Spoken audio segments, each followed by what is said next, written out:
All right, appears to be live. I think the sound is working, and so we'll just wait for the broadcast window to confirm that things are working. Please stand by, kind of a thing. I'm just waiting. Usually just takes a moment of seconds. It's ticking away. The time is. Browser's a little slow. There we go. Okay. So we got that done, and I guess we'll do some comments. So I probably won't be watching the chat much, but whatever. Maybe get to first principles. I gotta write that down. And some of this stuff is just, you can play around with it because you can describe something like an elephant, and you can just say a big hippopotamus with a big nose or something. You could cheat the truth a little bit if necessary, to avoid having to be too explicit, because the more explicit you get, the more they're going to funk around with details and say, well, exactly how big are its ears, and how many inches from one eye to the other, and blah, blah, blah, blah, blah. And if you don't get all of this stuff right, then they're going to say, you misdescribed him. That doesn't work. His eyes won't fit on his head because you said his head is this big and the eyes are too far apart now. And, you're just like, so if you keep it simpler, then you can avoid all this crap. And that's not really my intent, but I just make the argument that so the idea is to get a framework that's solid, and then to say, okay, well, let's do the specifics, and this, who knows where this goes. It's going to be more challenging to get that kind of how many hairs are on his head. Well, that's going to be a little challenging to answer that question. Probably not the best way to narrative the problem that I find with people. My biggest gripe about the gripers is that the conventional physics is giving you nothing. It's giving you Heisenberg vacuous crap. Excuses, constant excuses. Why? Well, I can't show you the invisible man. I can't show you the dark matter. I can't show you the Heisenberg. I can't show you the Huygens. They have a bunch of crap. That's what they're giving you as a description. Bent space does this. Oh, yeah, right. Made of what? How does it do it? None of that's told. And so it just seems kind of silly that here I'm giving you this diagram of the beast.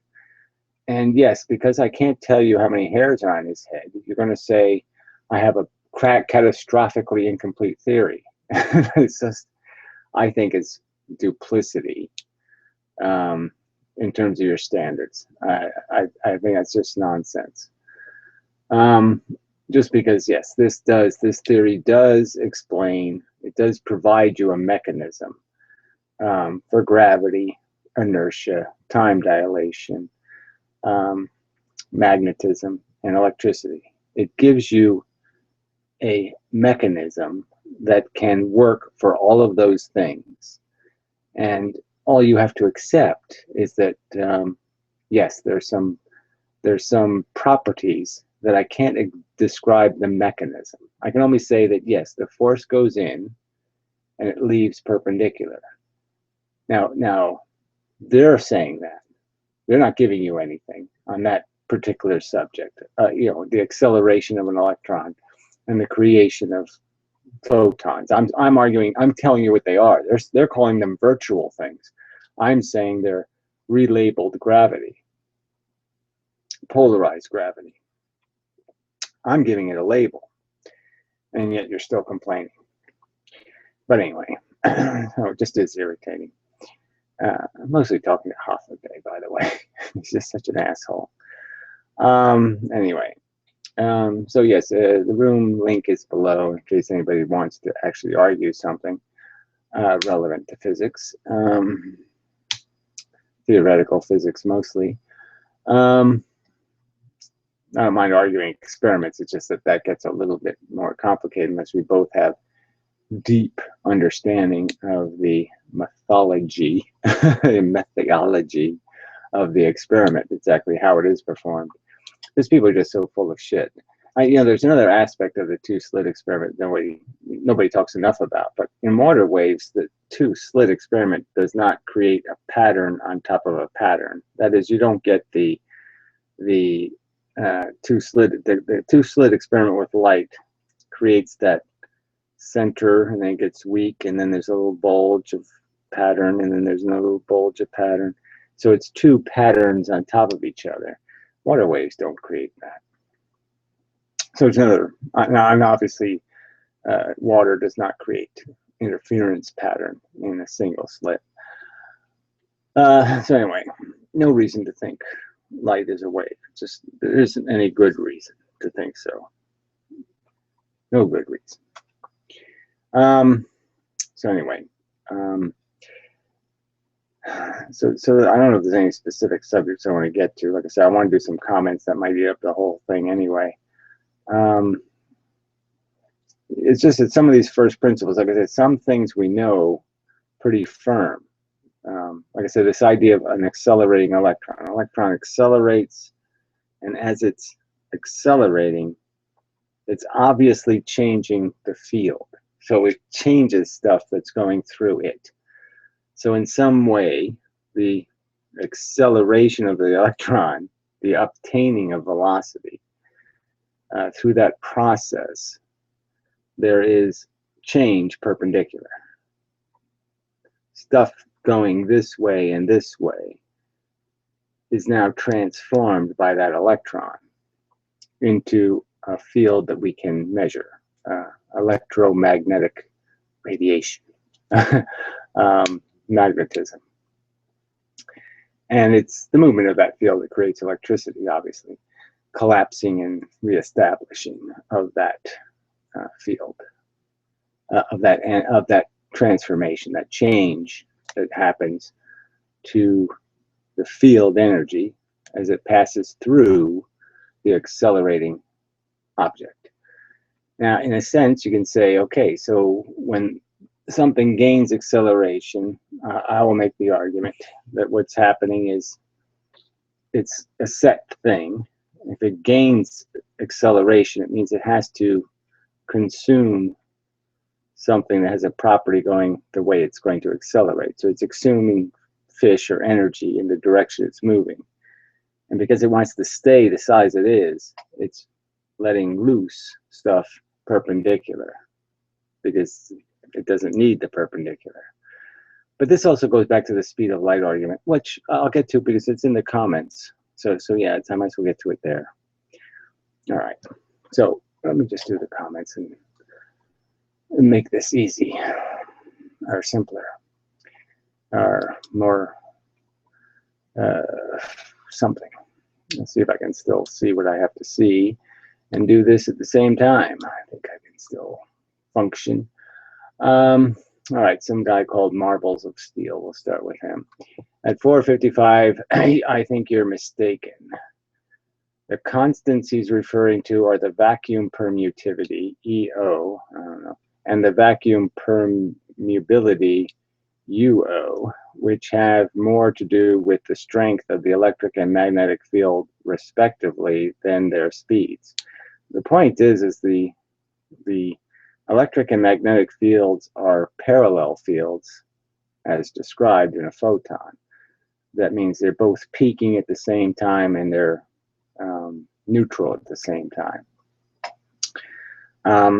And speed is an irrelevant argument because, as I would argue, there's no way to break the constancy of the speed of light. So I don't know what the fuck you're talking about. In fact, if you looked up Coulomb's law, you'll find it to be analogous to the gravity equation. Yeah, well, all of Maxwell's equations are analogous to the gravity. And the OE plays a similar role to G there. Well, again, the only thing that's relevant is the fact that these are straight line forces coming from a center of origin. which makes them divergent forces. I think what you're saying at 58 is vital. You say that if you're going in a direction and you release a photon in the same direction, then clearly it wouldn't have any extra speed because you're releasing it. I agree with that. Well, good. Now I'll make a naive argument as a starter. If the moving guy is moving in the direction of the photon, wouldn't it seem as if the photon is slower in that case? Well, if he's moving in the direction at a fast enough speed, yes, exactly. Light can't go. If as I'm converting, so you got to understand, velocity is essentially a conversion of yourself into light. Now, if you're going the speed of light, then you're completely converted into light. So if I use the fish analogy, you can sort of understand if I have 10 fish in a puddle, and only 5 of the fish are going in one direction and the rest are going in random directions, I could say I'm going 50% of the speed of fish. So let's say the speed of fish is the speed of light. Let's say the 10 fish only go one speed. Well, then I'm 50% of the speed of light. Half the fish are moving at full speed in one direction. And as I increase the number of fish in the bucket moving in that direction, I will increase the total speed of the bucket of fish, the 10 fish. And once I reach the speed of light, once all 10 fish are going in that direction, I'm moving the speed of light, but I'm also not doing anything else. So clearly I can't be matter and move the speed of light. That's a ludicrous proposition. And I've always tried to point this out, that it should have been made clear in Einstein's metaphors. This whole idea of riding a light beam is an impossibility. You can't do it and still have sense organs. You can't receive photons. You can't see. You don't have electrons anymore. You don't have atoms. You don't have any mechanism to receive photons and to do all this signaling. And it just can't happen. You can't have a ruler, okay, when you're now made out of something that can't make a ruler. And light can't make a ruler. Light can't make a clock. You can't make any of these things. So you obviously break anything that you put into motion. You start breaking it. And so obviously, if you could have matter, so clearly I'm just saying, if for the sake of your argument, I could actually move matter, the speed of light, and put a flashlight on its nose, the light couldn't leave the flashlight. It's already going the speed of light. It can't go more than the speed of light. It can't leave. It can't compete. It can only go as fast as I'm going. It can't go faster than I'm going. So obviously the light couldn't possibly leave. And obviously everything I'm looking at in the universe now, everything coming at me, okay, is going to be coming at me not just red, blue shifted. It's going to be preposterously blue shifted. So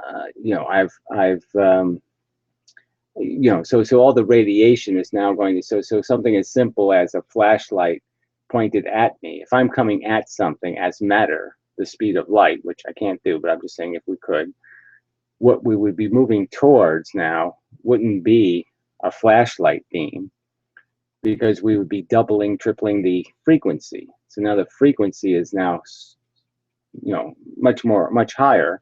So we're basically it's X-rays, or it's cosmic rays being shone at us. So we're increasing the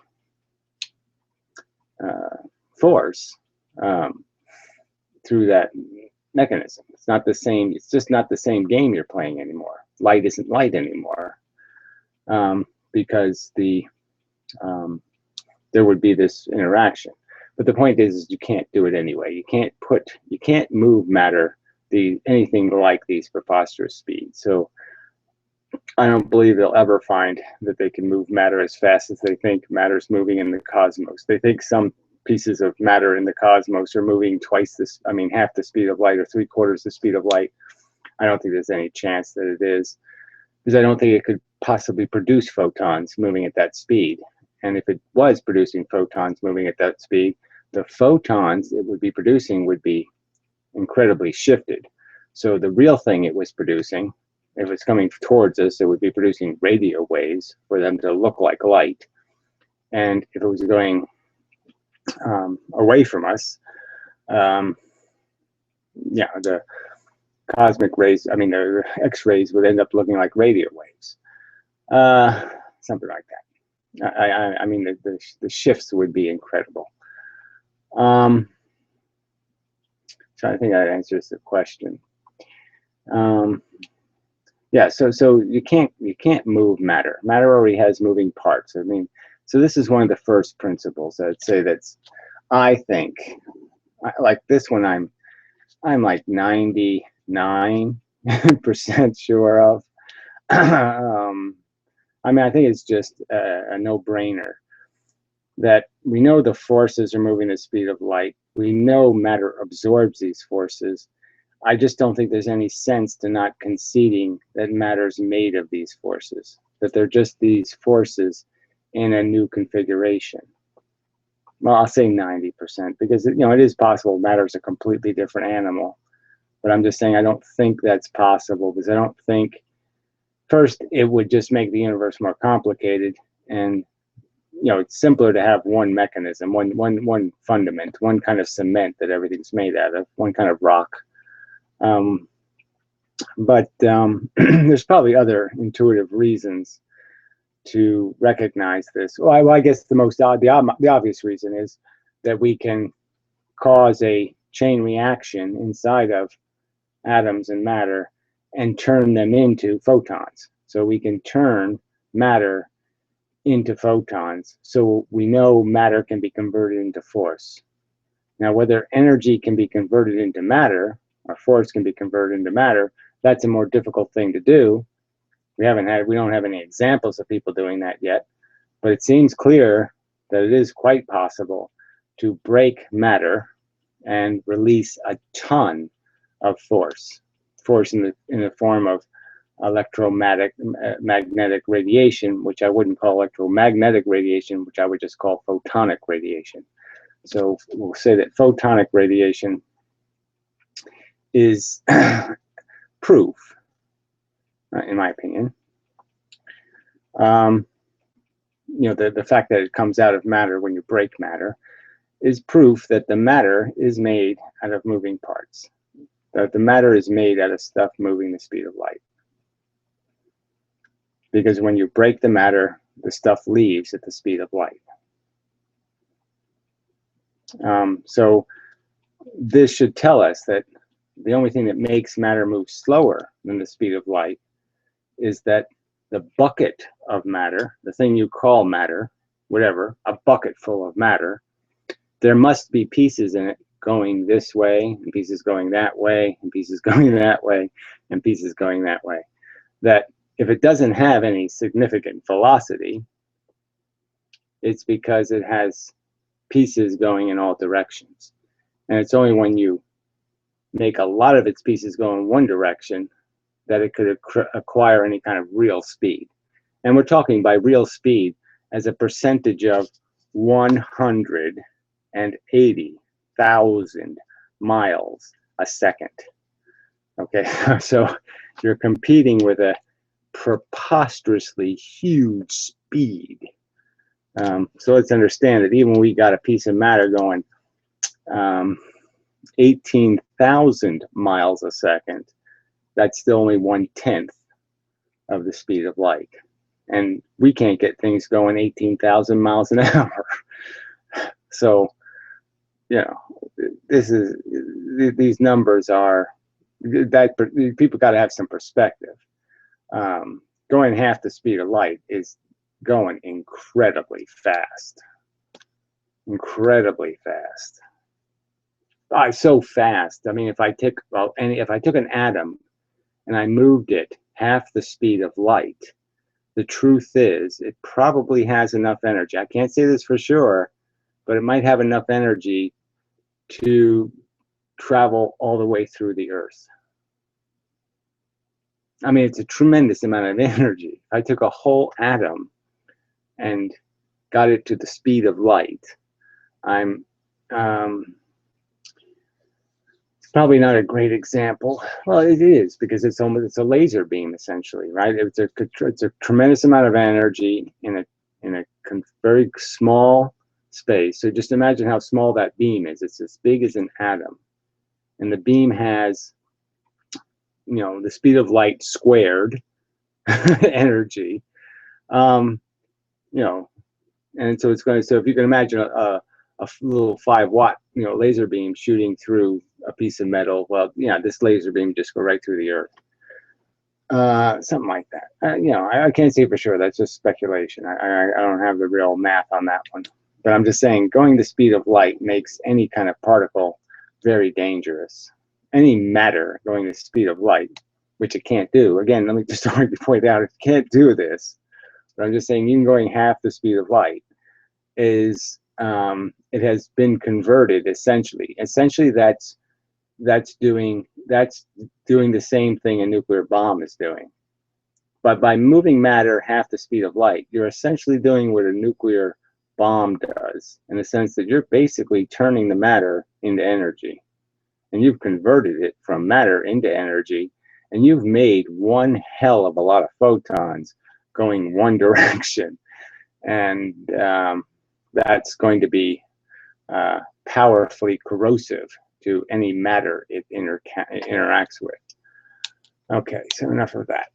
Next comment by the same guy, Marbles of Steel. I don't exactly know what that name is supposed to be saying or implying or any of that crap, but whatever. So he posts a link, and then below at 1605. So I really don't see any point in time coding and then linking without any annotation, because I'm really not interested in just clicking on links that I don't know what the fuck they are. It's some sort of physiop, mislitted, I don't know what this is, H-base, none of this says anything, hyperphysics. I don't know what hyperphysics, why should I think hyperphysics is a good idea? So yeah, I'm not going there. So you're gonna have to annotate links. All right, and then he has another time code, 2325. I don't know why he thinks I already know what these time codes mean, or that I'm going to replay my video, that I really want to waste that much time so I know the context of a single sentence. I don't, you know, what is that your expectation? I'm going to replay my video just to respond to your comments? I mean, yeah, I mean, you responded to my comments by quoting my video, fine, but this isn't a quote. You're forcing me to go back to the video to hear my quote so I know what you're responding to. Don't you understand that that's a kind of a rude expectation? That this might be a little bit time consuming? Anyway, amount of photons correspond to intensity of light, not frequency. Now, it's very irritating because I've only been over this subject 7 million times. Now, nowhere have I said that because you can put more blue light in 1 inch of space than red light, right? I mean, 1 inch of space will hold more blue photons than it will hold red photons. Now, because I say that, because that's what frequency means, more. Blue light is essentially machine gun bullets fired every once a second. Red light is machine gun bullets fired every 2 seconds. That's the difference. They're kind of double. Red light is twice as few photons, so to speak. Obviously you have to double both numbers, but it doesn't matter. I mean, 2 tons equal a photon. But regardless, I've been over this so many times. Now, because I say you can fit more in 1 inch of space, that doesn't mean I said all blue light is more intense than red light. Never said that. Never said that 1 photon of blue light is more intense than 1 photon of red light. Never said that. I've always said that the tons are equal, and that's all that really matters. And it's what gets absorbed by the electron that matters. So obviously something that doesn't see the energy that goes through it, well, then the energy is going to be irrelevant, and it's not going to matter. And much of what we're talking about is sensitivity to something, not necessarily what actually exists. We're talking about energy that can move through things. Magnetism moves through things. I can move it through this pen. Doesn't mean a damn thing to this pen. It has no impact. It does have impact to the metal, the right kinds of metal. So the point is the radiation is there. It's there. Okay, the change in the radiation, the particular color, the nuance, and the pen doesn't see it, and the metal does. Just like our eye reacts, creates a whole neural chain reaction when it sees a visible photon, but when it sees invisible light, it doesn't do a damn thing. Doesn't care. Doesn't take notice at all. All right. So I don't need this pointed out to me. Amount of photons correspond to intensity of light, not frequency. Nowhere have I said frequency makes light more intense. What I've said is you can cram more energy in the same space, okay, with blue light. That's why it appears more intense. Because what people are looking at is beams of it or some other thing of it where the quantity is going to be based on distance, an amount, a volume. And you can put more volume in the same space when you use blue light. More energy fits. Shithead. That's what I'll call you because it's just irritating. So I've been over that. 29 to 35. So why then would the photon be deflected at certain angles in the double slit experiment where the pattern is created? Well, I explained that. I mean, I really did. I pointed out that there's field lines, so around the surfaces. Okay, so let's just say that, let's accept that there's field lines around matter. The surfaces have these lines. Now, when I push the two surfaces closer and closer together, you might imagine that the field lines compress. They get tighter at the corners, especially. They compress in the middle, and they're more angular. Okay, I'm not saying they go square, but I'm just saying they go more angular. So as I push two field lines into each other, I will compress the field lines, and these angles, okay, will become sharper. The corners will be less large. Now that's one explanation. So there I can point out to you that there's two circumstances here in this drawing. There's the going in. Where's my pen? Here it is. So you're coming in, you hit this corner, you accelerate an electron, it jumps a field position to here, which means it doesn't move straight. It moves at this angle of this field line. That means the photon goes this way, right? And then if it comes through and it doesn't hit the corner, it could hit some of the straight line stuff, but obviously the straight line stuff would mean it would go straight. So that could be a straight, you know, those are all the ones that end up in the middle.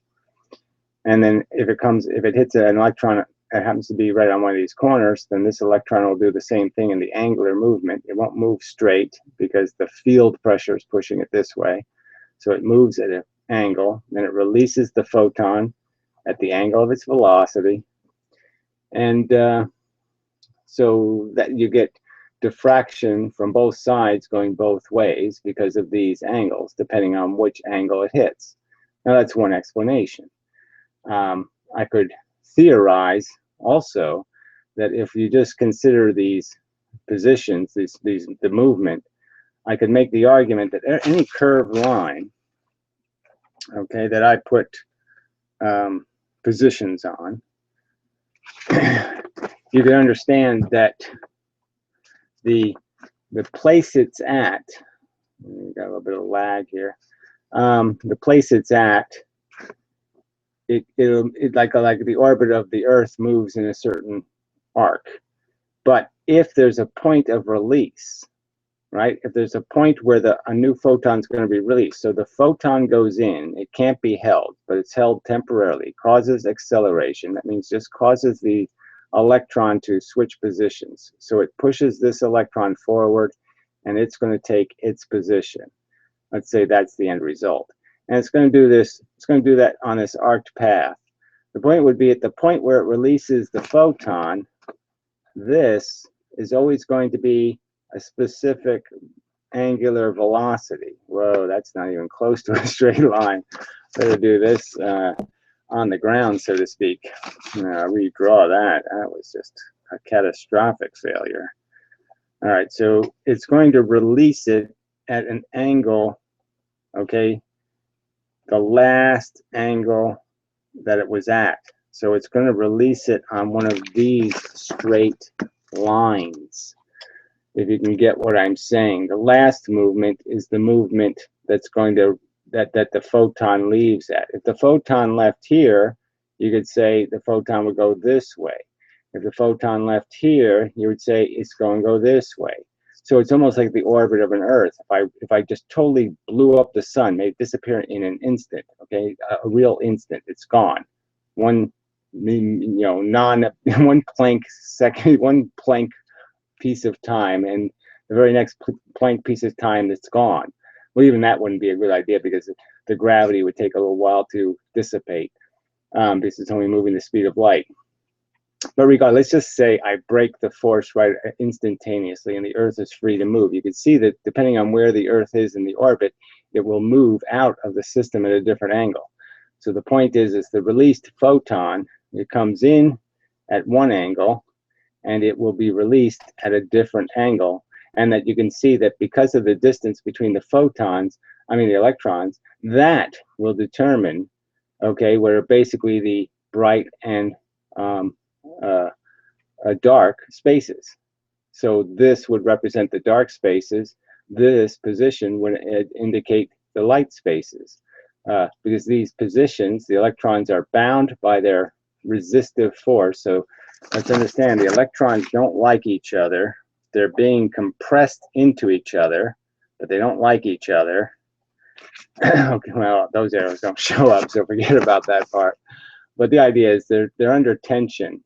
And so there is no middle position. So no photon could ever leave at the middle position. It can only leave on these set positions. And those would create your angles of incident and angle of refraction. That's why the angle of refraction changes, is because the orientation of the electron changes. Now, that's one explanation. It could just be a spin argument. It could be a lot of things. I'm just saying I think that does explain it. I can't say whether that's I'm 75% confident it has something to do with those field lines, but I'm very confident that electrons are what photons hit to have their direction changed. That was established by Feynman. That's all Feynman diagrams constantly are describing. That's a clear thing that happens. Electrons and photons interact, electrons move, and then photons leave and electrons go back to where they were. Go back to the orientation they had. That's a fact. So I'm just saying it provides an explanation. I think there's other mechanical explanations that might work, but I'm saying that one sounds pretty good to me. It sounds like a winner. Am I ready to say it's a first principle? I don't know. But it's certainly better than silly Heisenberg, fluffy photons have break into, go through both slits, have radar, and then do probability math, and then crash in one spot. That, in my opinion, is preposterously silly in the context of this more rational explanation. Okay. I believe I did my job there. I don't need this keyboard, I don't think. I don't believe so. All right. You keep talking about, I keep talking about a lot of stuff, fucker. Diffraction, and you keep talking about patterns, yet you don't actually say clearly how the angles are determined in your theory. Well, there, I just explained it. I explained one explanation, and it's certainly a better explanation than the crap that quantum physics uses, which is they get to make up a photon and put it exactly one wavelength away from the other photon, okay, to create their pattern, to create their interference pattern, their double wave pattern. They contrive, okay, a circumstance to duplicate water waves because it's completely contrived. Is it or is it not? Yes, it's completely contrived. All right. Yet you don't actually clearly determine your theory, at least not in this video. Well, like I said, in the video, I did mention the field lines, and I think that's enough of an argument right there. The photons are diffracted by electrons. Electrons, look, rainbows aren't made because light magically goes through slits and then refracts and comes back and at the wrong angles and separates at different distances based on its wavelength and all. No, none of that shit happens for this silly reason. It happens because the light goes in, its polarization goes in, and so that's another thing. I mean, rainbows are polarized light, so that's another indication that polarization is a key element to this whole thing. But that's what's happening through the conversion. The light's going in, and through moving the electron for a little while, by spending a little time, so it's like a fish. A fish goes into a school of fish. It spends some time in the school, and some of its potential is exchanged. Let's just say the explicit truth is the fish is going to go straight through the school. But the tricky truth is that what's really going to happen is the fish is going to go in and its polarization is going to be exchanged. So now its polarization sits inside the school. And that polarization will cause effects that will, in the end up having this fish leave after the school traveled to here. And now the fish is going to leave. The polarization is going to leave. Yeah. Yeah. So, I mean, it would be nicer if we could just use the simple fish in, fish out, but it's not really that simple. It's kind of fish in and eventually kind of fish out. But there is a time in between where the school is using the fish. I guess you could say for the simplicity of it, that logically you could sort of understand that the fish is coming in, it goes into the school. While it's part of the school moves a little bit with it. So the fish might be going faster than the school can move, but the school gets a little bit of extra movement out of the fish because the fish does this, something like that. And that one little turn inside of the school means the school is going to pick up the speed, some measure of speed from some measure of velocity from that interaction. But it's going to give it back when this fish leaves.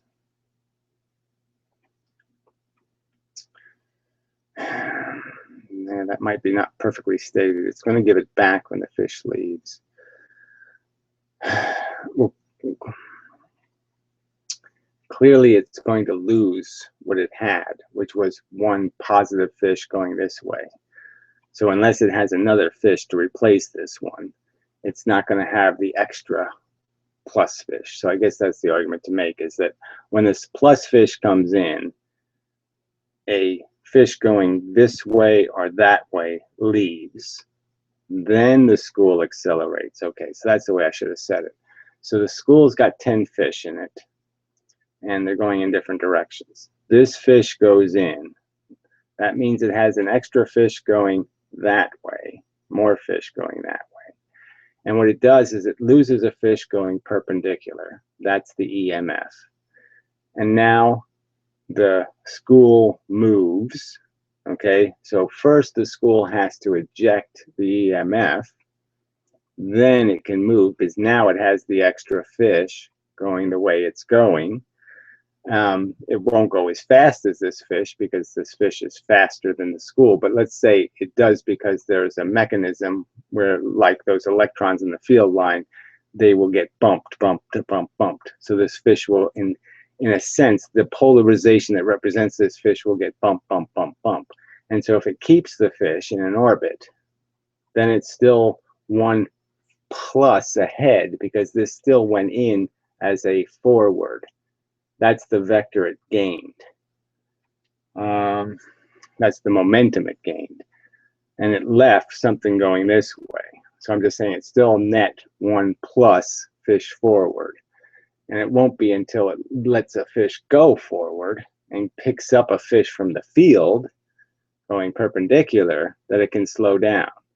So when it decelerates, what deceleration means is I let this fish go forward and I absorb a fish now coming one of these ways. Okay. And that neutralizes my speed. Right. So changes in electron momentum, one could argue, have to be diagonal. So that might be what I've gained from this room. So I always gain something from these rooms. So when you have a fish going forward, you lose a perpendicular. The school goes forward. And when the school releases the fish, it absorbs a perpendicular and to release one going forward. Now the trick is when it released the perpendicular, then it became minus whatever the perpendicular it released it. So if it released it going up, now it became imbalanced going down. It has to have more fish going down than up because it released one going up, right? So we can understand if an arrow comes in this way and I release one going up, it means I have an extra down. So now the thing has to go this way. It's going this extra velocity, the one it gained going this way, and it lost one going that way, so it means it has to tilt down. Yeah, that's interesting. So electrons can't accelerate in perfectly straight lines. They're constantly going to be doing this. And that's why it appears like they move slowly, because they're always going to be moving crooked. So that's a good explanation of why the speed of light changes so dramatically in glass, is because the electrons that are getting accelerated by the photon are doing this to get to the end where they release the photon again. Very interesting. I like that. I'm going to keep that one in mind because that's damn interesting. Yeah, that's a good one. All right. Bravo, Gary. Good work. I've done it again. Eureka. It's probably going to have some implication I'm not going to like, but I never considered that. That means that at any point on a field line, between two pieces of matter, any electron will never accelerate straight. So you're always going to have diffraction when you interact with an electron. Yeah, unless you're in an environment, unless you're going through a medium where that jagged line is taken account of. That meaning you go exactly the same number of herky jerks. you go the full wavelength of the you go up and then you go down and then you go up and then you're heading down again, right? Something like that. But yeah, you'd have to be back to the original condition when you're released. The original angle that you the consequential new angle will be the opposite. So you're just finishing going this way when you release the photon perpendicular, right? So the perpendicular release will have to be on the same angle that it was when you came in. Okay. Yeah. All this in 3 dimensions really makes it very challenging. But yeah, I do like that. I guess I could screen share this, which would probably be a better idea, then you could read it. Yeah. Screen sharing has been a little dangerous though. Where do I have the actual, where do I have this room actually? What is that? DraftScience? Is that it? Yeah, that is it. Let's see. Does Miles answer questions? I don't know. It's not Miles Mathis, so you're in. I'm taller than he is, and I'm probably better looking. But that's I'm not Miles Mathis. I'm a pretty good painter, but I'm not as good a painter as he is. But he's a good golfer. But I don't know. I mean, it'd be interesting to find out he's a better golfer.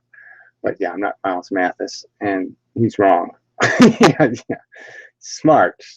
I like what he's doing. I like his critiques, but he's full of shit too. This whole electric universe crap is just crap. And he has some wacky theories. I mean, the whole Stephen Hawking's died 15 years ago theory is just silly. Yeah, no, I don't bother with the holy herb. It's just such a waste of life, fella. So I think I shall block you. I mean, really, it's just so insulting to the, humanity to think that you think this is the most important thing on earth is your jerk off drug. I mean, I know how to jerk off. I don't even need herbs. I already know how to jerk off, retard. But and even if I really, really, really found it necessary to smoke pot every day, I wouldn't think it was the road to productivity and enlightenment. I would think it's a waste of fucking time. It's like watching a movie. It's a wank, you fucker. I mean, it's not a holy herb. It's not a productivity herb. It's a retard herb. It's a waste of fucking neurons, jackass. It's a dependency. Yeah, it's like you needing to be petted every day. I can do life without it. Okay, maybe it's not as much fun, but yeah, I'm probably going to accomplish a fuckload more than you are. So, see ya, Alex, retard. God, I hate people. I mean, really, I got nothing against pot. It's just I can't believe people just they really do. They've turned it into the Lord, their God. Pathetic. All right, anyway, I won't bother with Gene because apparently he's all horny for Miles Mathis or something. But yeah, it does seem like Miles Mathis is not. I did email him and tried to do a collaboration because I said, well, look, you do this math shit, I do this concept thing. I think my concepts are better than yours. So why don't you do some math on my concepts and we can go win a Nobel Prize? But he didn't want to. Yeah, so fuck him. Anyway, yeah, not much else you can do, right? I mean, I did offer him a horse and we can go ride together to go get ourselves a holy grail. He didn't want a piece of it, so fuck him, loser. Yeah, he'll be sorry. Anyway, I read a post that you were him. Yeah, I don't know where exactly you read that, but whatever. Yeah, I don't like the bro thing, buddy. I'll call you buddy or boy. Maybe I'll call you boy. Look, boy, I don't do that bro thing. I ain't your bro. I ain't your dude. I ain't any of that shit. Yeah. I just ain't. Yeah. You, guy, fella, person. Call me lots of things, but I just don't, I just don't do this bro thing. I ain't your bro. Ain't your property, ain't anything to you. No, you don't possess me. I ain't saying I possess you, but I'm just saying I'm not somebody else's possession. Nope. Just don't, homie, don't play that. Yeah. All right, anyway, back to the comments. This is a big, long, tedious one by some douchebag. So, it's another thing. I just, people either provide too little or too much. And this guy's kind of an example of both in the sense that it's too little on too many subjects is the problem, right? I mean, this this one sentence crapola of there. I've finished on that subject because I typed one sentence. Therefore, I know what I'm talking about. You know, well, fuck you. Anyway, Douglas Harry Burrell. All right. Thanks for your thoughts. Stimulating and passionate presentations on these intriguing areas of physics. You know, that sounds like smoke blown up the ass. Although physics has been progressed to incredibly complex level by clever thinkers like yourself. No, I haven't. That's sorry. That's not. Well, first off, I'm not doing that. Whether I'm a clever thinker, I don't even know if that's the right thing to say. But whatever. I don't like it. I don't like any of this rhetoric. Yeah, fuck that.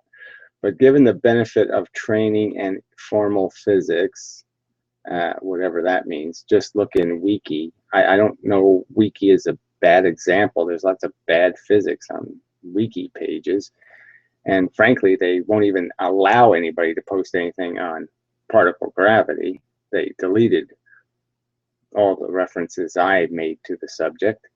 All theories should invite and embrace challenge to justify their worth. Well, we know none of that's happening, so gee, it's a nice should be, but yes, it isn't. So what does it have to do with the real world I have to fight in, which is a world that doesn't do any of that justifying thing? But the Big Bang Theory, who cares? None of my videos are about the Big Bang. It's really not relevant in my opinion. This almost has nothing to do with physics. The origins of physics isn't physics. Physics is, what is physics? What is it doing? How is it doing it? How it was created, well, who cares? Although predicated on redshift, well, lots of things are predicated on their understanding, okay, of the observed phenomenon. And yes, redshift, there is an argument to be made. I've made a couple of arguments that time dilation affects redshift, and so that you can actually have bodies moving horizontally that will produce redshifted light. So if you move a sun fast enough horizontally to us, not forward, not back, that the light will still be redshifted because the metabolism of the sun is slowing down, and the light it's creating is being degraded by that slowed down metabolism. Is generally accepted. Well, again, this isn't about what's generally accepted. It's about what's generally what are common delusions. I'm more concerned with common delusions than generally accepted. But then a thinking man says, well, okay, then where was the center of the Big Bang? Well, again, just who cares? And what is there? Who cares again? I just don't see why this is almost a completely separate subject of physics. Origins just really isn't. It's like doing abiogenesis and calling it evolution. Abiogenesis is important. It's a nice subject and all that kind of crap. But evolution is all about once you've already created a reproducing cell. And that's, in my opinion, the more substantial subject. Is it the center of the universe? Is it the center of the universe's gravity or space curved outwards? Question mark. Well, with all this, who cares? Again, interestingly, push gravity and shadow theories could comply with Big Bang concepts. Well, I don't really care. I'm not pointed that out. So again, you kind of imply that you've watched more than just one video, but I guess not. And then you're going to do all this crap to me as if you've done your work. You've earned my attention somehow. I don't think you've earned it in any way, particularly.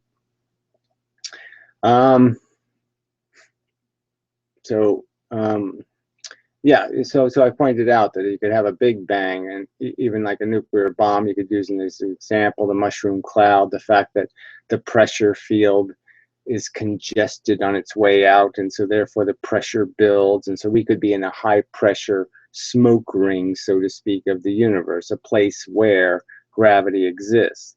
And then outside that pressure ring, there's no gravity, that kind of thing. We're in a hot zone. On your thoughts on, so there would be no center, to the visible universe. We're just, all we can see is the the thickness of the cloud we're in. Uh, okay. On your thoughts on photons not interfering with each other, the symmetrical spherical radial spread of EM waves suggests a mutual repulsion of photons. Again, where do you have any evidence at all that that ever has happened? So you're saying something suggests something. You're saying this EMF that you can't prove exists, that a photon ever has produced, that it creates a negative or positive force, that the photons are like electrons. Photons won't interact with each other because they have a force that forces them not to. There's no evidence of that, in the sense that we've tried mixing photons from different angles. Why don't they all, if I shoot two streams of photons into each other like this, why don't they bend into one thing? Because of the force. There's no evidence that force exists. There's no experiment that demonstrates it exists. What the fuck are you talking about? If considering them as a moving entity or otherwise, as a moving entity, well, of course, or otherwise the similar spread of energy, a photon would not, but not a particle. Oh, shit. All right. Radical spread of EM waves suggests a mutual repulsion of photons if considering them as a moving entity or otherwise the similar spread of energy, but not a particle, by transfer through a medium. Again, I've already pointed out that the word medium is, it's interesting. I mean, obviously a dense field you could call a medium, okay, or a compacted field. A field that has even pressure spread across it, you could call it a medium. But is that really accurate? Is that really what it's made out of? It's a medium circumstantially, not fundamentally. If magnetic force is manipulated by photons, it isn't. Conventional physics. Well, again, I don't even see where it's in conventional physics, because they have absolutely there's no circumstance where any physicist has any math where two photons create an EMF that interferes with each other. It just doesn't happen. It doesn't exist anywhere. Repulsion implies mutual interference. Repulsion implies mutual interference. Sorry, this doesn't make any sense. As you say, a photon interacts with an electron. Well, that's as I say, and it has nothing to do with what you just said. Yeah, photons don't interact with each other. They act with an electron. They have to interact with an electron. They can't wave at an electron. They can't, hi, electron, see ya. No, they don't do any of that. They don't communicate with electrons. They are absorbed and emitted by electrons. There is no anything else. All right. But an electron may be made from agglomerations of photons, and photons from even smaller EM components like gravitons. So again, you're just really not paying any attention. They're not smaller. Gravitons and photons and all magnetons, all tons are the same size. All you can do is change their polarization or their frequency. There's no size bullshit, I don't think. The photon may be interacting with a component photon, says you, may be based on what experimental evidence that demonstrates that? Momentarily increasing the energy of the electron. So again, what does that even mean? I mean, obviously, when it goes into an electron, it does that. I mean, it doesn't need to interact with a component photon, whatever that means. Forcing the expulsion of another photon to reestablish its original energy position. Well, again, it just really doesn't matter. I don't think you have to get into this density. So I don't care. The step is the point is we know, like I said, just go with the Feynman diagram as being deep enough. You don't have to go any deeper. We know photon goes in. We know electron moves. We know photon goes out. That's the kind of thing we want to know. And we know that there's this in-between photon that goes out, okay, in the form of EMF, that radiation. And that's part of the thing that has to be accounted for. That's not accounted for in their physics. All right. All right, interference patterns from the slit experiments. So I love this. Suggest photon interaction. Where?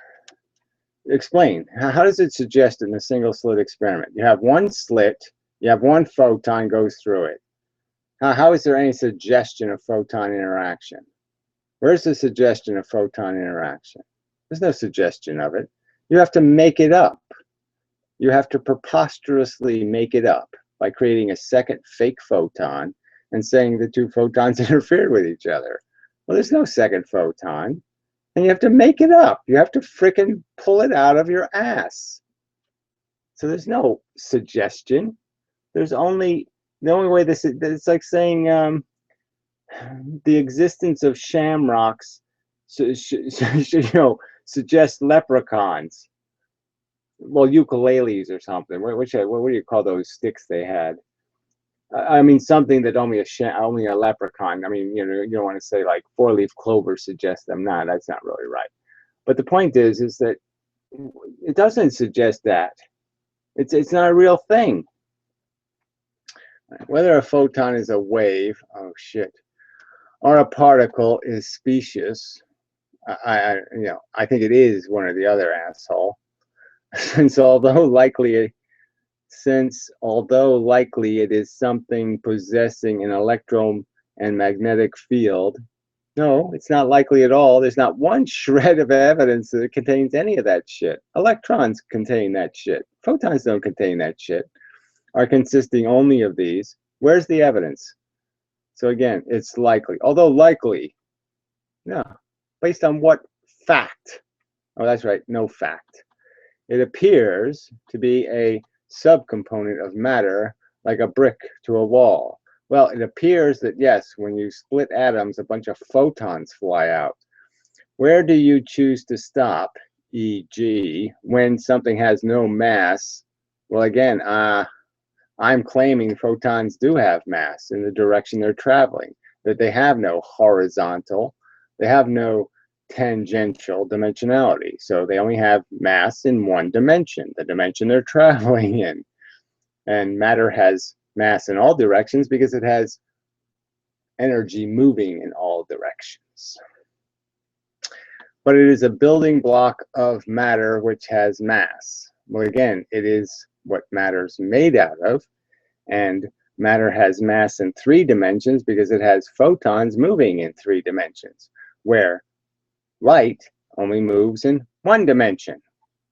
The term wave, is a pile of shit, is misleading. Yes, that's right, since the classical sine wave is merely a graphical description of a vibration. Well, again, I wouldn't even call it a graphical description of a vibration. It's a graphical description of an intensity, or a direction, to and fro, a vibration to and fro with time. Well, again, I wouldn't call a pendulum a vibration, but whatever. The water wave analogy too is misleading, since we are looking at a boundary layer playing with gravity, while the real wavefront is a emanating spherical compression and recoil between adjacent atoms and molecules. Well, again, how it gets through the medium is sort of irrelevant. The point is that it does it through this mechanism of on-off, or high-low, or complete, high pressure, low pressure, that it changes form, okay, and that's significant, but yes, it doesn't apply to photons. They're not flying through a medium. A wave should be viewed as a transfer of energy by whatever means, e.g., your bullet analogy, demos, etc. Yes, A transfer of energy is a tricky concept because the transfers through most mediums are pretty dirty. I mean, light doesn't, to say light waves through glass, I don't think would be a sensible thing to say, because it clearly does so with very little loss. At the guts level, the actual impact and energy transfer is mediated by electromagnetic forces, electric and magnetic forces. Well, again, it just depends on what you call those. Those forces, in my opinion, okay, are exactly the same thing as the photon. And that's what they're made out of, are tons, and they have to be, yes, they have to be conveyed from one thing to another, and they're conveyed through this mechanism of perpendicular projection. You move something one direction, it releases something in a perpendicular direction, or absorbs something in a perpendicular direction every time you accelerate and decelerate. Otherwise, and if you do that based on polarization, then you can see that the impact of that field created could be quite significant. All right, anyway, wave should be viewed as transfer, whatever the means to build it at the gut level, magnetic forces. Otherwise, there is enough space within matter for it to merge in a collision. Well, whatever that, I mean, the density of the quanta is one of the subjects at issue here. How the quanta is arranged, but my argument is there's only fish. They move at one speed, and the school is an illusion in the sense that the school is run by the fish. The school doesn't tell the fish what to do. The fish tell the school what to do. Interesting, the transfer of EM energy appears to be an example of perpetual motion. Well, obviously, I don't think it does that either.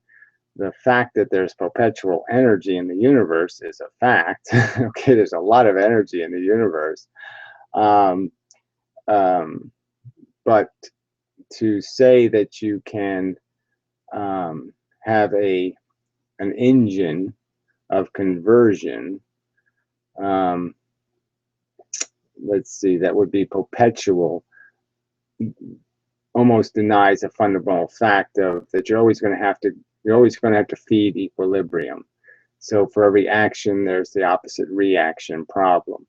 And so you're always going to run out of stuff going the perpetual motion direction kind of thing. You can't keep throwing something one way, because then you're eventually going to run out of stuff capable of being going that way and being labeled that way. You're either going to run out of things, baseballs to throw, or you're going to run out of labels to put on them. Anyway, but then what about tired light theory? Well, I think that sounds pretty stupid. Versus redshift and Big Bang. Interesting stuff. I don't know what that means. You think tired light theory makes some sense? I don't think that makes any sense. Light doesn't get tired. The fact that they don't understand redshift, that the fact that they may have wrong assumptions about what produces redshift, that's a problem. Because what could be producing redshift is just about anything in the form of matter, and that everything is essentially redshifted, and it's just double redshifted or triple redshifted or something, but it's always to some degree based on its velocity. It's redshifting. Its metabolism is going to dictate its shift. Yeah. All right, so there, did the comments. Not that much, so it wasn't that burdensome, but they're always just irritating because they always seem to have an attitude of like somehow they know something I don't know, or they're giving me something that means something, and it's just not there in my opinion. Superior Mind Guy just posted a comment 1 hour ago. Brilliant explanation. Yes, that was the understanding gravity lecture video, which like I said, those videos are very good for responding to because they're they're kind of well written in terms of getting to all the proper verbiage and explaining things concisely. You know, that's, well, I mean, the one video I've seen so far, there's things I'm saying are wrong in it, of course, but and it could be misleading. I mean, I haven't heard how they describe the two slit experiment. It might be quite awful. But I just mean the way it's presented makes for good interruption opportunities to point out how, no, it doesn't do that. Yeah, no, it may not do that anyway. So anyway, okay. So now where am I? This is the place to go find the comments. Let's see. Oh, Marbles of Steel is saying more shit. Let's see if it's all shit or whether he says something worth reading. Hey, I see your point so far. Just trying to reach agreement, see clarifications. I think the strongest way to provide a way to disprove relativity. Well, again, I think relativity can't be proven, so I don't think it needs to be disproven. I can explain time dilation without relativity, so that's not a problem. Now, the point is, I think I can explain inertia, okay, based on this explanation of the idea that light has mass in one direction, and that inertia will change how much force you have moving in one dimension and having mass in one dimension. So the faster you go, you lose your dimensionality. But anyway, and I don't think relativity can do any of that stuff. So I don't think it's a very useful theory. I mean, it's quite obviously we have some elements of relativity are obvious in the sense that there's always going to be a local environment and it's always going to be me relative to you. But we do have absolutes, and that's a fact. One of us is moving, one of us is not moving, that kind of thing. That's a truth. It can appear like if we're both passing each other, it could appear that we're both going 50 miles an hour, or it could appear that I'm going 100 miles an hour and you're going 0. I mean, lots of things it could be, but I'm just saying there is a truth about what is actually happening. And the fact that in the relative environment you might not be able to tell doesn't mean there isn't an absolute truth. And all speed is absolute. Is to provide, so you can only move in one dimension in the end. So the key point is that you're like a gyroscope. Your matter, your whole school, can only move. It does the same thing. Okay, it's going to find a balance. So it's like the Earth being bent by gravity. It's two accelerations combining, two velocities. The velocity it already has in a vector, it's moving, and then the added acceleration in a new direction, and it's always going to convert that into one movement. I mean, it's always going to be dampened into each other, so it's like a gyroscope. It's always going to find a forward, and it's going to have the other perpendicular directions. So just like a magnet, you can cut a magnet into a zillion pieces and it's all magnets all the way down. Just like the electrons in us that will find their one vector that they travel, we travel one vector. I have to go let the stupid cat wishes to go out.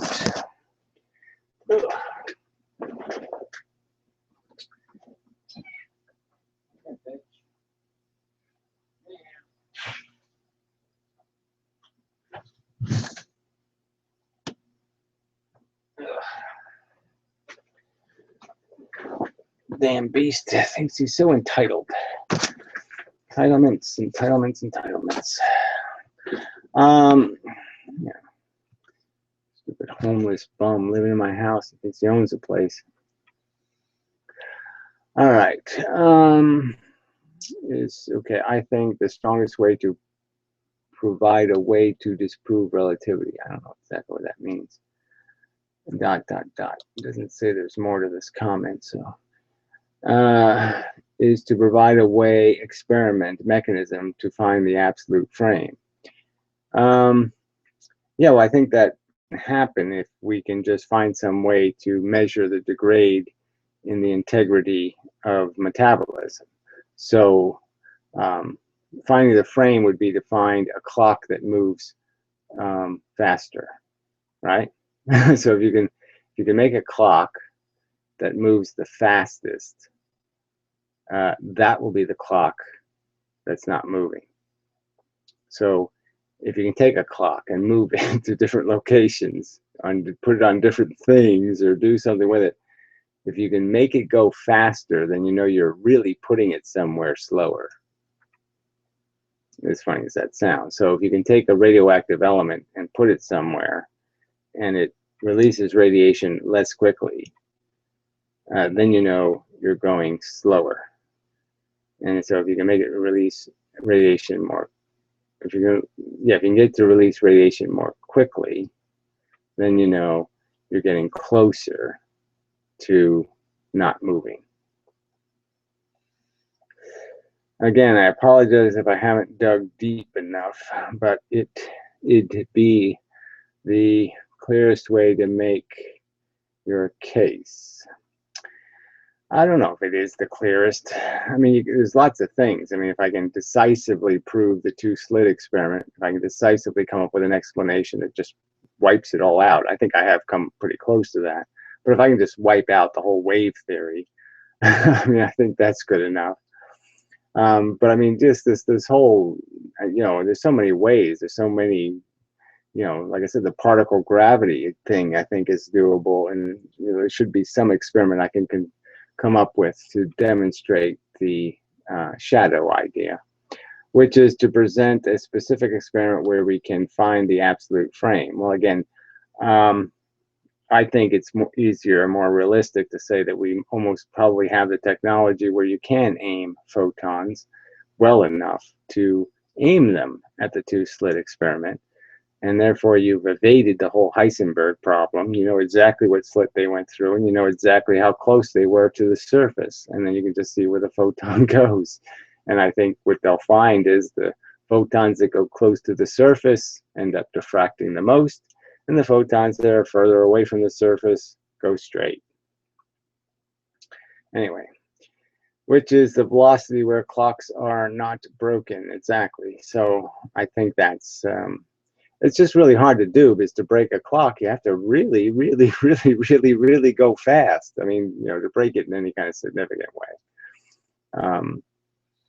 Again, the GPS satellites, they're going fast, 20,000 miles an hour. Might be faster than that, I'm not sure. They're going fast, but we're actually going faster. That's the irony. Right, we think we're just sitting on our asses going slow, but no, we're going faster because we're in the heavy gravity and we're bouncing. So we're doing this. That's a lot of distance to do this. Yeah, this is a lot of distance. So you have to go really fast to travel all that distance. Yeah. Anyway. Thank you. I mean, the comments are okay. I'm sorry to be so critical. It's just that people aren't terribly helpful, and all they are is a little bit patronizing, and I'm a little sick of being patronized, because I don't think I deserve that.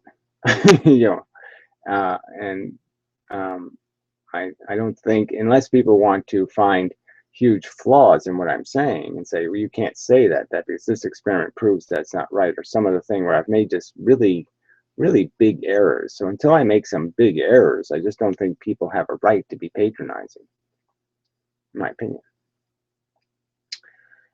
And so it pisses me off.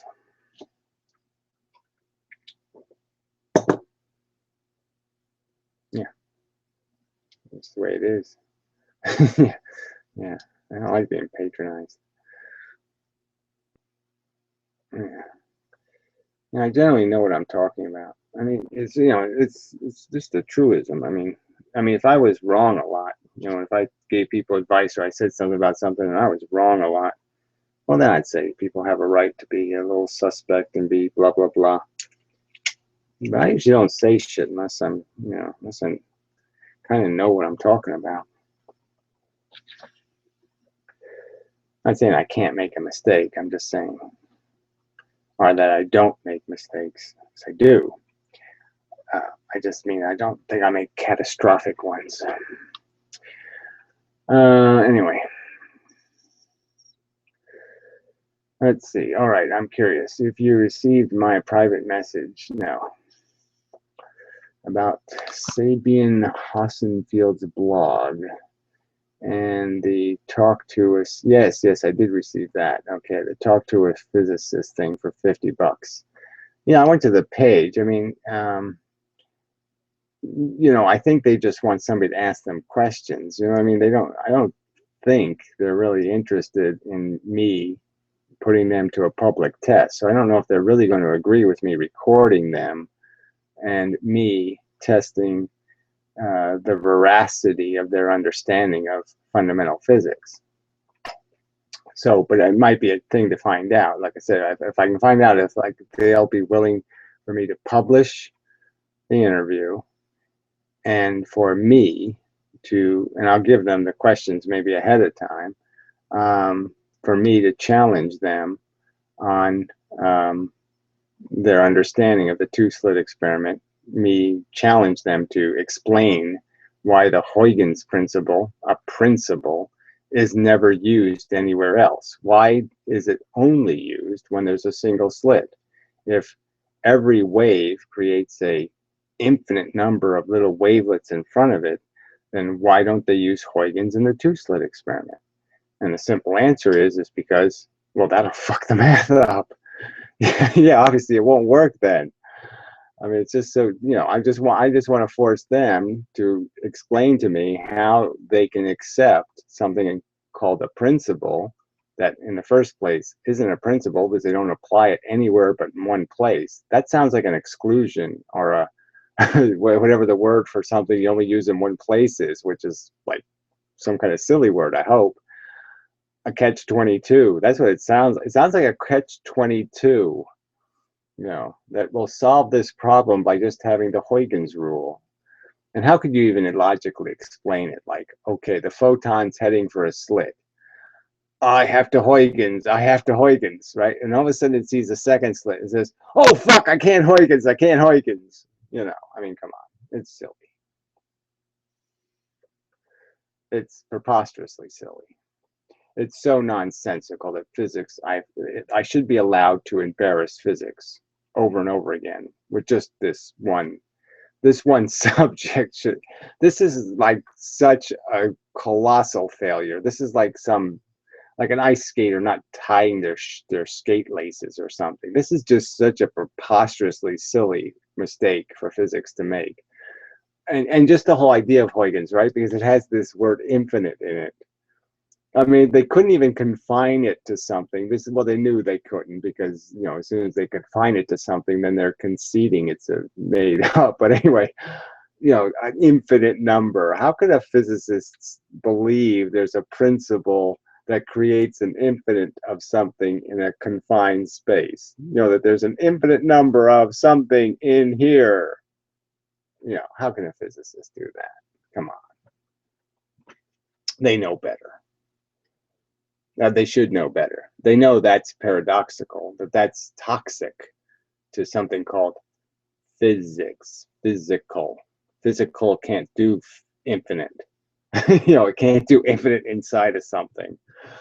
The outside can be infinite. The inside, no, you're in big trouble now.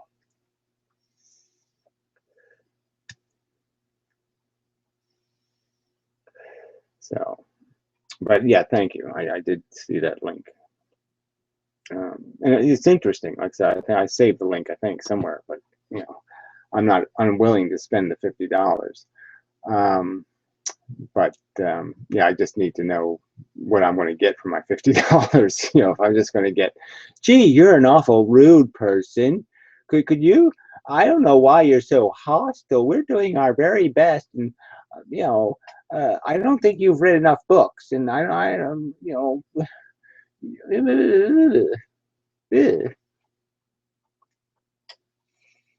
I think Albert Einstein would hit you with a stick, and he was a very nice man. Sorry, I'm being a little patronizing, but I just mean I sort of got the impression that it was sort of fluffy physicist, but we'll see. I mean, look, truth is, the head physicist on the page is a woman, and I'm not saying that's bad, and I'm not saying the other physicists, I'm not saying nothing. I'm just saying it does give you a little, I don't know what I'm going to be getting. Am I going to get a stand-up argument, or am I going to get wishy-washy?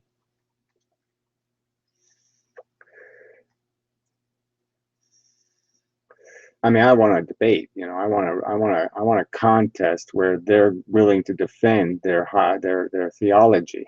I want them to defend the foundations of their physics, these fundamental axioms. I want them to explain to me how they've proven, how it's been proven that light is bent by gravity. Because the Edinburgh experiment, over 100 years ago, this flawed, horrible experiment, where the two different groups didn't even agree on the results originally, and they had to conference, to find that, oh yes, it does concur. An experiment that's never been successfully repeated, right? So the two other times it was attempted, they also fucked up, and couldn't get results above the margin of error. Isn't this supposed to be a foundational thing? This idea that you don't use an experiment as proof of something unless you can repeat the experiment. I mean, isn't that sort of a foundation of the ethics of your physics, that you really can't use an argument that you haven't established by doing the experiment more than once? And they do this all the time, right? I mean, there's people right now citing experiments for what do you call that? Entanglement. And the experiment was done in 1994, and it's never been repeated. And you're like, what the fuck? You haven't repeated an entanglement experiment in 25 years? And I'm supposed to just accept the results? That, yeah, that you proved that two photons know each other, that they had sex on Thursday, and little Joey photon popped out on Friday, and I don't get to see this in living color, so to speak. You can't show this to me in a new 25-year advanced technological way. I just have to take your guys' word for it. That's what it means. That's what happened. I can't trust them on the two-slit experiment, right? They have a simple experiment like the two-slit experiment, and they're claiming it proves it's a wave, it proves Heisenberg, it proves dark matter. Well, okay, it doesn't prove dark matter, but just about. Look at all the things they say they've proven with this stupid experiment. And I'm supposed to trust them on an entanglement experiment that has 35 mirrors in it and 17 polarizers in it, and is based on the presumption that their cobalt or whatever they're using to create these photons actually does shoot two photons in opposite directions at exactly the same millisecond. I'm supposed to just accept all that? Yes, that's true. I don't think I have to accept all that. So, yeah, it is irritating. So that's why I'm irritable, and I apologize that sometimes my irritability is harsh and unyielding, but that's why I'm irritable. It's because this is standard physics is founded on shit, and they won't admit it, and that's just such crap. They should admit that their evidence for a lot of things sucks. Okay, it's thin fucking evidence.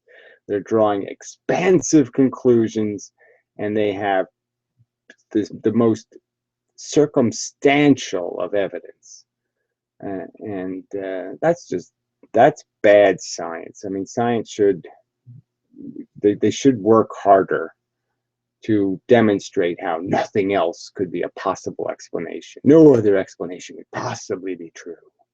before they start talking about proof.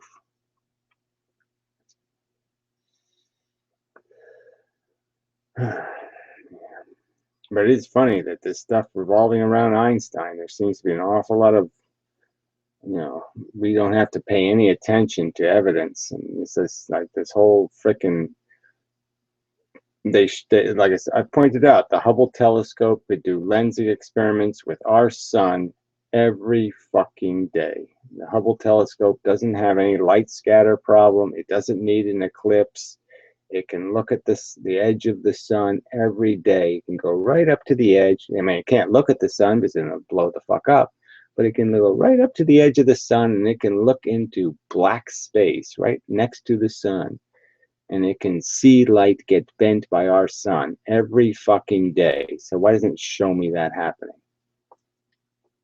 Because it doesn't happen, and that's the fucking truth. See, that's the kind of stuff I want to challenge these people on. Yeah, that's what I want a physicist to explain to me. Why the Hubble telescope doesn't have pictures of light being lensed by our sun.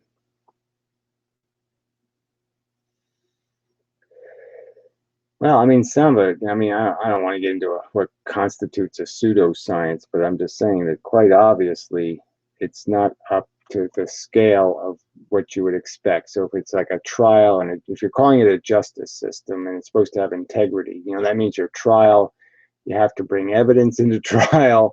It means you have to prove your case. It means there's a burden of proof. It means we have a thing called reasonable doubt, and they're not obeying any of these like good lawyerly rules. They're basically, because there's no judge, these lawyers are cheating all over the place. So they're basically just telling the jury, you don't need real evidence. Trust me. Okay, look at the picture. Look. There's a blob on the screen there, and it's in front of that galaxy. That blob has to be lensing. What else could that blob possibly be? I mean, do you really think it's something flying in front of a fly reflecting light in front of our telescope? Well, yeah, maybe it is, but I don't think so. I think it's a blob, and I think it's being lensed. That kind of, you can't make much out of it. Cat.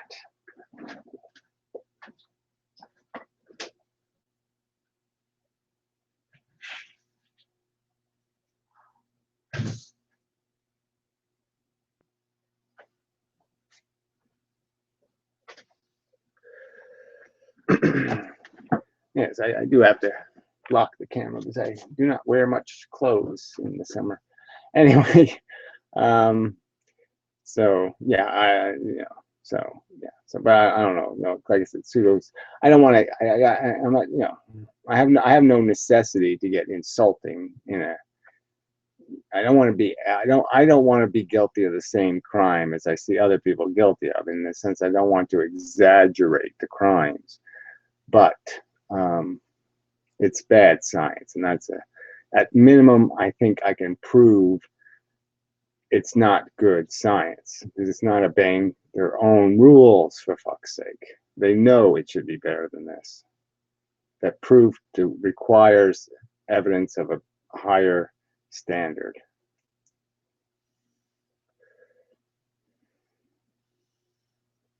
And they can't keep talking like we all have to accept, their wave nonsense and all the theories they have based on their the mythology, the methodology of their colliding machines and what they think they're seeing.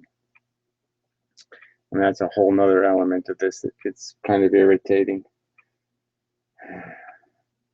Because it's all, it's like TV screens, looking at TV screens, looking at TV screens, looking at TV screens, looking at TV screens. And you're just saying, I mean, one error somewhere in that machinery and your results are shit. And it's just, when you look at the super collider, it's just gigantic. The detector is this gigantically, hugely technical, complex, just layers and layers and layers and layers of technology. And you're just saying, how many presumptions do you have built into that thing? How many assumptions about what's actually happened do you have built into that thing that could be wrong? It's just irritating. I mean, it's not like, you know, it's not simple cloud chamber science. You know what I mean? It's not like I saw it with my own fucking eyes. I remember doing that in like high school. You know, the isotope in the cloud chamber. You know, we just did it with CO2, but yeah, you could see like beta particles go out and spin around and collide and do all that kind of stuff. It was interesting because you could see it with your own eyes. You know, it was just interesting to see this thing leave its little trail behind, you know, of excited photons, and you know that it's kind of a heavy piece that's flying off. It's, you know, it's not radiation itself, it's a radioactive piece of radioactivity. It's just kind of funny, you know, it actually is a particle, and yeah, that's leaving a trail of photons as it goes shooting through you know, the cloud chamber, and that's, you know, it's an interesting concept.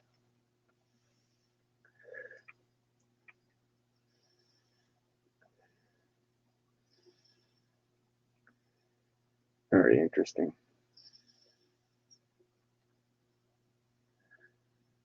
So, but obviously they're saying they can see all kinds of things zillions of times smaller than that. And I have my doubts.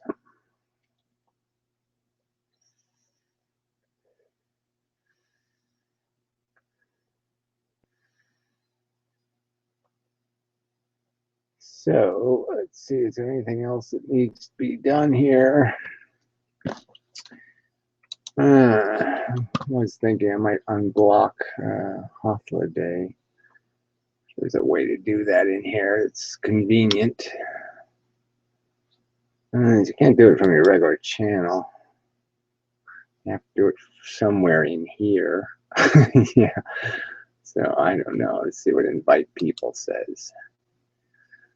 Invite, close, add names. Nope, don't want to do that. Okay, that's not going to be any help at all. Chat doesn't really help me any. Let's see, you got a little smiley face down here. I guess that's just an emoticon. Choose links. I don't know what that means. Alright, so I can't right click and do anything. Can't click and do anything. I close the chat, but that ain't gonna help me any. Yeah, oops, I closed it, so it doesn't really matter. Nothing's in that chat anyway, which doesn't make much. I don't even know what it's for. Cameraman, let's see if there's control room. Let's see what control room. It's just my camera, my volume. That's not very helpful. And ... Let's see, add apps. No, I don't want to do that. So, tough shit. Yeah, it doesn't look like I can change anything. I guess once you kill somebody, they're killed. Let's see, camera, voice, diagnostics. No, that'll help me any. All right, who cares then? Fuck it. I'm pretty sure anyway. I don't think you've come up blocked on here. So if I go to his channel, and I hit home, and then I go to about. Yeah, it doesn't have unblock, so it doesn't think I blocked him. So I don't know what that means exactly. I mean, somehow he's blocked on Google Plus, so maybe I have to go to his Google Plus account. I don't know. Maybe I have to go to mine and find out how to do it from there. Yes, that might be the truth, Gary. Maybe that's how it works. You'll have to load your home page and then look there. Ooh, that doesn't sound like any fun at all. Let's see what this little thing does.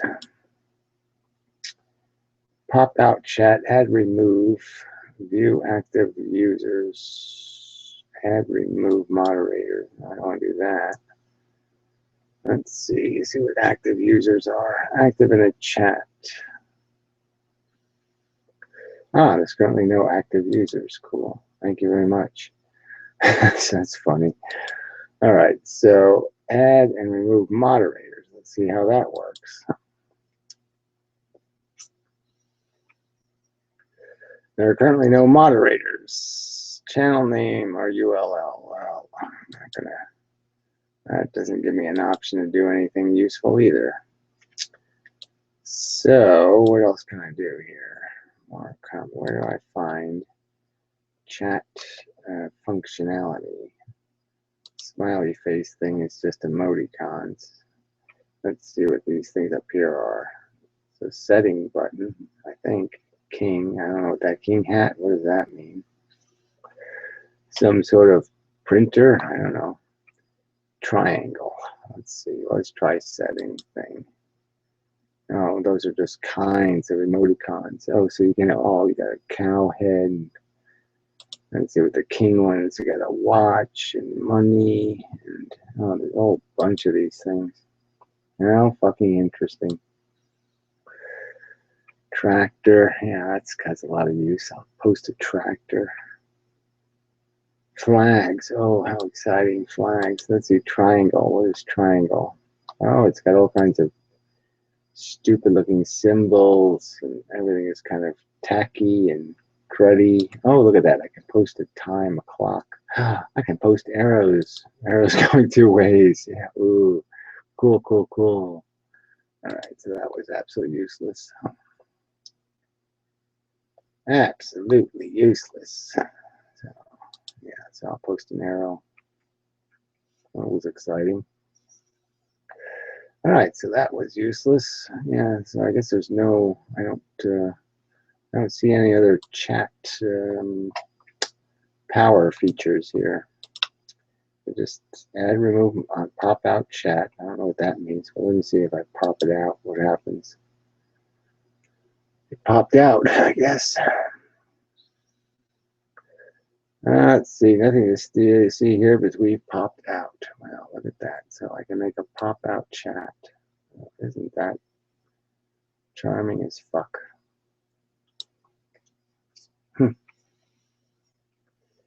Yes, sirree. Wonder if I just X that out with the whole chat will fart off.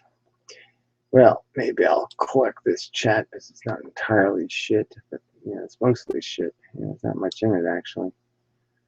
Probably isn't all that important, so I guess I won't bother cutting and pasting it into the real chat when it shows up, the real comment section. No offense to participants. All right, so I don't see anywhere to unblock somebody. So fuck it. Mostly. Anyway, I don't know what this YouTube thing does here. My channel, subscriptions, watch later, trending, fuck all that stuff. Likes, favorite, nah, I won't bother with that. Just doesn't matter, I guess. All right, anyway, I think I'm done because I'm tired.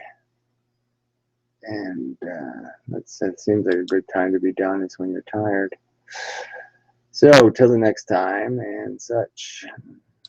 Some good things out of this. I think this whole idea of electrons going crooked because of the perpendicular release thing is sort of interesting. So, I'll have to play with that a little bit.